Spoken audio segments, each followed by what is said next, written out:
Big boss Malayalam season 7 ഇന്നലത്തെ ഒരു promo വന്നിട്ടായിരുന്നു. അതിനകത്ത് സാബുമോനും അത് മത്സരാർത്ഥികളും തമ്മിൽ സംസാരിക്കുന്നത് കണ്ടിരുന്നു.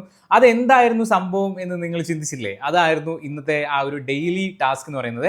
അപ്പോൾ നമുക്ക് ഈ ടാസ്ക് ലൈവിൽ നടന്ന കാര്യങ്ങൾ ഡീറ്റെയിൽഡ് ആയിട്ട് പറയാൻ ഏകദേശം ഒരു 1.5 മണിക്കൂർ ഉണ്ടായിരുന്ന ഒരു സംഭവത്തെ നമ്മൾ വളരെ ചുരുക്കി പറയുകയാണ്. സോ എപ്പിസോഡിൽ ഇത് എന്തായാലും ഇത്രയൊന്നും കാണിക്കാൻ പോകുന്നില്ല. അപ്പോൾ നമുക്ക് ഓരോരുത്തർ പറഞ്ഞതും എന്തായിരുന്നു ആ ടാസ്ക് എന്നുള്ള കാര്യങ്ങളൊക്കെ ഡീറ്റെയിൽഡ് ആയി നോക്കാം. സോ ടാസ്ക് ലെറ്റർ വായിച്ചത് അക്ബർ ആയിരുന്നു. വാക്ശരങ്ങൾ നിങ്ങളുടെ ഡെയിലി ടാസ്ക്. എന്നിട്ട് ലിവിങ് ഏരിയയിൽ വെച്ചിട്ട് ഓരോ മത്സരാർത്ഥികളും അവരുടെ പ്രകടനങ്ങൾക്കനുസരിച്ച് നമ്മുടെ സാബുമോൻ നമ്മുടെ ഗസ്റ്റായിട്ട് വന്ന സാബുമോൻ റോസ്റ്റ് ചെയ്യുക എന്നതായിരുന്നു ടാസ്ക്.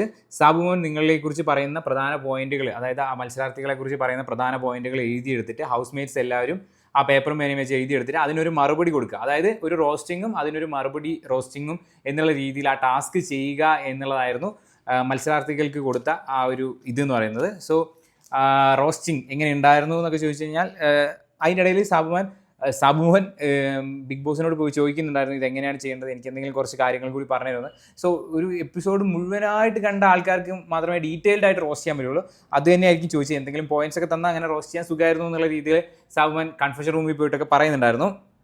അതായത് കസേരയൊക്കെ കൊണ്ടുപോയിട്ട് ഓരോരുത്തരായിട്ട് ആ സൈഡിൽ നിന്ന് ഓരോരുത്തരായിട്ട് റോസ്റ്റ് ചെയ്യാൻ തുടങ്ങി. ഫസ്റ്റ് റോസ്റ്റ് ചെയ്തത് അക്ബർ. അതായത് നമുക്ക് സാബുമാൻ്റെ റോസ്റ്റിംഗ് കണ്ടപ്പോൾ ഇതൊരു റോസ്റ്റിങ്ങിനെക്കാട്ടും കൂടുതൽ പറയാനുള്ള കാര്യങ്ങൾ ഇൻഡയറക്റ്റ് ആയിട്ട് പറഞ്ഞു പോയ പോലെ തോന്നിയിട്ടുണ്ടായിരുന്നു. അക്ബറിനോട് പറഞ്ഞിട്ടുണ്ടായിരുന്നു ആൾ മിടുക്കനാണ്, എൻ്ററായി ഈ സംഘങ്ങൾ ഉണ്ടാക്കി, ചില പദങ്ങൾ ആഴത്തിൽ അക്ബറിൻ്റെ മുറിവേറ്റി, ചില കാര്യങ്ങൾ ഓവറാക്കി ചളമാക്കി, അങ്ങനെ കുറേ മൗനിയായി അഗ്നിപർവ്വതം പോലെ പൊട്ടിച്ചു എന്നൊക്കെയുള്ള രീതിയിൽ പറയുന്നുണ്ടായിരുന്നു. പിന്നെ ആര്യനെ പറ്റിയാണ് പറഞ്ഞത്. ആര്യൻ കിടിലൻ കണ്ടസ്റ്റൻ്റാണ്, സുമുഖനാണ്, സുന്ദരനാണ്, ഗുണവാനാണ്, നല്ല മൊഞ്ചുണ്ട് എന്നൊക്കെയുള്ള രീതിയിൽ പറയുന്നുണ്ടായിരുന്നു. പിന്നെ അങ്ങനെ ഓരോരുത്തരെ നിലാവത്ത് അയച്ചിട്ട കോഴീനെ പോലെ നടന്നു എന്നൊക്കെയുള്ള രീതിയിൽ, അതായത് ഗിസയിൽ വന്നതിന് ശേഷം ഗെയിം മാറി, ഗെയിം കളിക്കാൻ മറന്നുപോയി എന്നൊക്കെയുള്ള രീതിയിൽ അവിടെ പറഞ്ഞുകൊണ്ടാണ് ആര്യനെ പറയുന്നുണ്ടായിരുന്നത്. ഒരു ഏണി കൊണ്ടുവന്നാൽ മതിലും ചാരി നിന്ന് അതിൽ കയറി പോവാമെന്നുള്ള രീതിയിൽ അവിടെ സാബുമാൻ പറയുകയുണ്ടായി. ഇനി അതിനുശേഷം വന്നത് സാബുമാൻ ഒരു വിഷയവുമില്ല, ഒരു മൈക്രോസ്കോപ്പ് എവിടെയെങ്കിലും കിട്ടുമെന്ന് ഞാൻ ഇവിടെ വന്നപ്പോൾ ആദ്യം നോക്കിയത്, എവിടെയെങ്കിലും കാണുവാനില്ല എന്നുള്ളൊരു പോസ്റ്റർ ഒട്ടിച്ച് വെക്കണം സാബുമാനെ എന്നൊക്കെയുള്ള രീതിയിൽ പറയുന്നുണ്ടായിരുന്നു. പിന്നെ പുറത്തുള്ള ആൾക്കാർ സാബുമാനെ ഇങ്ങനെ കാത്തു നിൽക്കുകയാണ് കാണാൻ വേണ്ടിയിട്ട്. അവിടെ ചെതലരിച്ച് ആ ചെതൽപ്പുറ്റും പൊട്ടിച്ച് ആൾക്കാർ നോക്കാൻ തുടങ്ങി എന്നൊക്കെയുള്ള രീതിയിൽ സാബുമാൻ പറയുന്നുണ്ടായിരുന്നു. ലക്ഷ്മി വെരി നൈസാണ്, പിന്നെ ഈ ഇരിപ്പാണ്, അവിടെ വെറുതെ ഇരിക്കലാണ്, ഇങ്ങനെ വാർത്തിരിക്കുകയാണ്, ആറ്റിക്കുറുക്കി വെച്ചിരിക്കുകയാണ്, ഓരോ കാര്യങ്ങൾ ഇങ്ങനെ അത് ഏറ്റുപിടിക്കാൻ ചില കാര്യങ്ങൾ ഇങ്ങനെ ഏറ്റുപിടിച്ച് സംസാരിക്കുന്ന രീതിയിലാണെന്ന് പറഞ്ഞിട്ടുണ്ടായിരുന്നു. യഥാർത്ഥത്തിൽ സ്വയം ലജ്ജ തോന്നാറുണ്ടോ എന്നൊക്കെ ചോദിക്കുന്നുണ്ടായിരുന്നു ലക്ഷ്മിനോട് അവിടെ സാബുമാൻ. ബിന്നി എല്ലാവരും പറയുന്നത് കുത്തിത്തിരിപ്പാണെന്നാണ്, ഇച്ചിരി ഏഷനെയും കാര്യങ്ങളൊക്കെയാണ്, അങ്ങനെ അതിൽ പെട്ട് കിടക്കുകയാണെന്നുള്ള രീതിയിലാണ് സാബുമാൻ ബിന്നിയെക്കുറിച്ച് പറഞ്ഞിട്ടുണ്ടായിരുന്നത്. അനുമോൾ അവിടെ പറയുന്നുണ്ടായിരുന്നു. അനുമോളെ പറ്റി പറയുന്നത് സന്ധ്യ ആകുമ്പോൾ ആൽമരത്തിന് മുന്നിൽ പ്രാർത്ഥനാ മന്ത്രങ്ങൾ ഒരു ആ ശാപത്തീയിൽ ഇവിടുത്തെ മത്സരാർത്ഥികൾ വെന്തുരുകയാണ്, വിളമ്പിയതിനും ഇങ്ങനെ ഇതിനൊക്കെ കണക്ക് പറയുകയാണ്. പിന്നെ ബിഗ് ബോസിൻ്റെ പുറത്ത് 2 ടാങ്കർ കൊണ്ടിട്ടുണ്ട്, അനുമോളുടെ കണ്ണുനീര് എടുത്ത് കൊണ്ടുപോകാൻ എന്നൊക്കെയുള്ള രീതിയിൽ അവിടെ പറയുന്നുണ്ടായിരുന്നു. പക്ഷേ ബിഗ് ബോസ് ഇവരെ മാക്സിമം പിടിച്ച് നിർത്തും എന്ന് പറയുന്നുണ്ടായിരുന്നു. പിന്നെ ആദില നൂറ ഒന്നായിട്ട് പറയണോ രണ്ടായിട്ട് പറയണോ എന്ന് ചോദിക്കുന്നത്, ഫെയർ ആയിട്ട് കളിക്കുന്ന ആൾക്കാരാണെന്നൊക്കെ പറഞ്ഞുകൊണ്ട് തുടങ്ങുന്നു പല കാര്യങ്ങളും. അതായത് പഴയ കാര്യങ്ങൾ വീണ്ടും വീണ്ടും വലിച്ചിട്ട് പഴയ കാര്യങ്ങൾ എടുത്തിട്ടിട്ട് ഗെയിം കളിക്കുന്നു എന്നുള്ള രീതിയിലാണ് നൂറയെ പറഞ്ഞത്. ഇതേപോലെ തന്നെ ചക്കിക്കൊന്ത ശങ്കരൻ എന്ന് പറയുന്ന രീതിയിലാണ് ആദിലേനെയും പറഞ്ഞിട്ടുണ്ടായിരുന്നത്.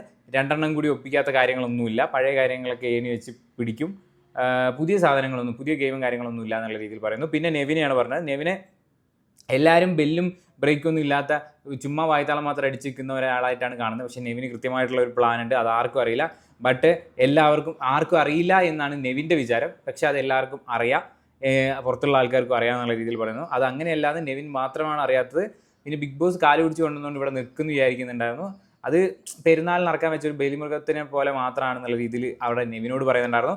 പിന്നെ ഷാനവാസിനോടാണ് പറയുന്നത്. ഇവനെല്ലാവരും കൂടെ ചേർന്ന് കുറച്ച് പേരുടെ ജോലികളാണ്, അതായത് ഈ ഷാനവാസൊക്കെ കൂടി കുറച്ച് പേരുടെ ജോലി കളഞ്ഞു എന്നുള്ള രീതിയിൽ, അതായത് ബീപ്പടിക്കാൻ വേണ്ടി കുറച്ച് പേരെ കൊണ്ടുവന്നിട്ടുണ്ടായിരുന്നു, ഇപ്പോൾ ബീപ്പടിയൊന്നും ഇല്ല എന്നുള്ള രീതിയിൽ പറയുന്നുണ്ടായിരുന്നു. പിന്നെ പരദൂഷണം, ഇങ്ങനെ വിത്ത് വാരി വിതറിയിരിക്കുകയാണെന്ന് പറയുന്നുണ്ടായിരുന്നു. അനീഷിനെ പറ്റി പറഞ്ഞത്, അനീഷ് ഭയങ്കര ബാലൻസ് കീപ്പ് ചെയ്യുന്ന ആളാണ്, അന്ന് മുതൽ വിക്ടിം കാർഡ് അങ്ങനത്തെ കാര്യങ്ങളൊക്കെ പഠിച്ച് വന്ന് ഉപയോഗിക്കുന്നതാണ്.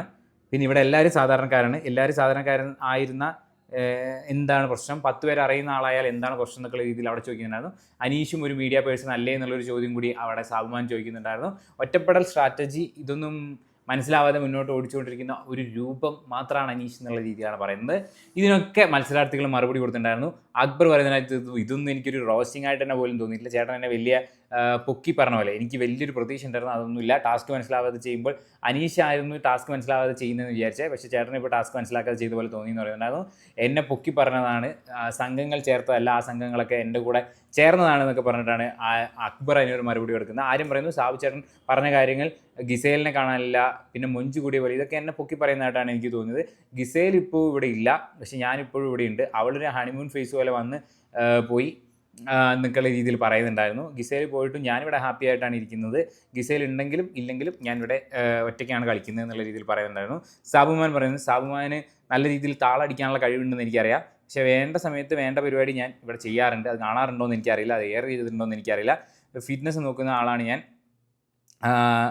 ഇപ്പോൾ പറഞ്ഞതൊന്നും ഒരു റോസ്റ്റായിട്ട് തോന്നിയില്ല, ഇത് ഇവിടെയുള്ള എല്ലാ ആൾക്കാരും പറയുന്ന കാര്യം തന്നെ സാബുമാൻ പറഞ്ഞു എന്നതാണ്, മോൻ പറഞ്ഞു എന്നാണ് സാബുമാൻ പറഞ്ഞത്.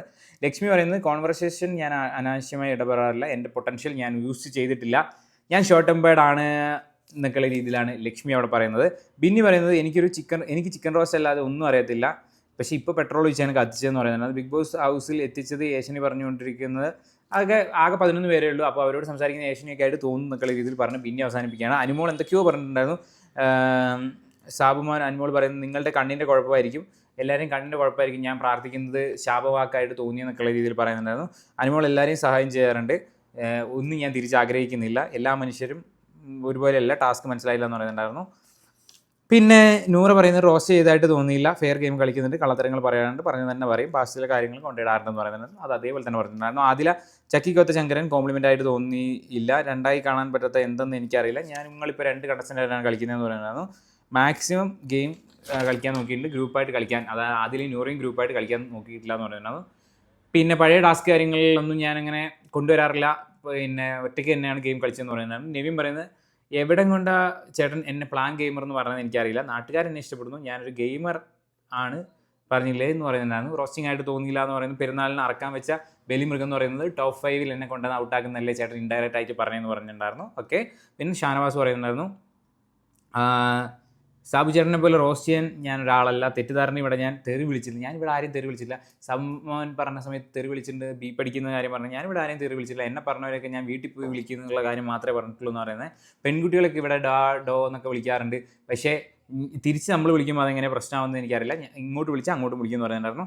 അനീഷ് വന്നിട്ട് പിന്നെ പറയുന്നുണ്ടായിരുന്നു, ഞാൻ പഠിച്ചു വന്നിട്ട് കാര്യങ്ങൾ എന്ന് പറയുന്നുണ്ടായിരുന്നു. പഠിച്ചു വരാനായിട്ട് എനിക്ക് ബിഗ് ബോസിൽ വരാൻ ആകെ 3 ദിവസമാണ് കിട്ടിയത്, ആ 3 ദിവസത്തിനുള്ളിൽ ഞാൻ എന്ത് പഠിക്കാനാണെന്ന് അനീഷ് ചോദിക്കുന്നുണ്ടായിരുന്നു. ഞാൻ കഴിഞ്ഞ സീസണിലേക്ക് അപ്ലൈ ചെയ്തിട്ടുണ്ടായിരുന്നു, പക്ഷേ അത് കിട്ടിയില്ല എന്ന് പറയുന്നുണ്ടായിരുന്നു. പ്രതീക്ഷ മാത്രമാണ്, പിന്നെ ഞാൻ എങ്ങനെയാണ് പഠിക്കുക, വെറുതെ ഓരോ കാര്യങ്ങൾ പടച്ചു വിടുന്നു, വിക്ടിം കാർഡ് എന്ന് പറയാനുള്ള കാര്യങ്ങൾ ആരുടെ മുന്നിലായാലും ഞാൻ പറയണത് പറയും, എൻ്റെ മുഖത്തേക്ക് വരുന്ന വെടിയുണ്ട കണക്കിനുള്ള ശബ്ദങ്ങളായിട്ട് ഞാൻ ഗർജിക്കുന്ന രീതിയിലൊക്കെ പറയുന്നതായിരുന്നു. ശരിയാണ്, ഞാൻ സാധാരണക്കാരൻ്റെ പ്രതിനിധിയാണ് വന്നത്, കുറേ ഇൻ്റർവ്യൂ ഒക്കെ കഴിഞ്ഞാണ് വന്നത്, കുറേ കോമണേഴ്സ് അപ്ലൈ ചെയ്യുന്നത് ഇൻ്റർവ്യൂ ഒക്കെ കഴിഞ്ഞാണ് ഞാൻ വന്നതെന്ന് പറയുന്നുണ്ടായിരുന്നു.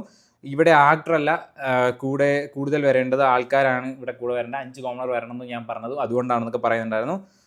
ആളുകൾ അറിയുന്ന ഒരു മോശം കാര്യമാണെന്ന് ഞാൻ എവിടെയും പറഞ്ഞിട്ടില്ല, ശൂന്യതയിൽ നിന്ന് ഓരോ കാര്യങ്ങൾ ഉണ്ടാക്കിയെടുക്കരുതെന്ന് പറയുന്നുണ്ടായിരുന്നു.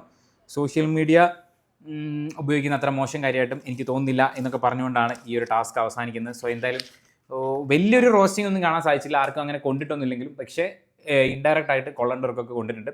അപ്പോൾ പുതിയൊരു വീഡിയോ ആയിട്ട് വീണ്ടും കാണുന്നവരേക്കും ബൈ ഗൈസ്.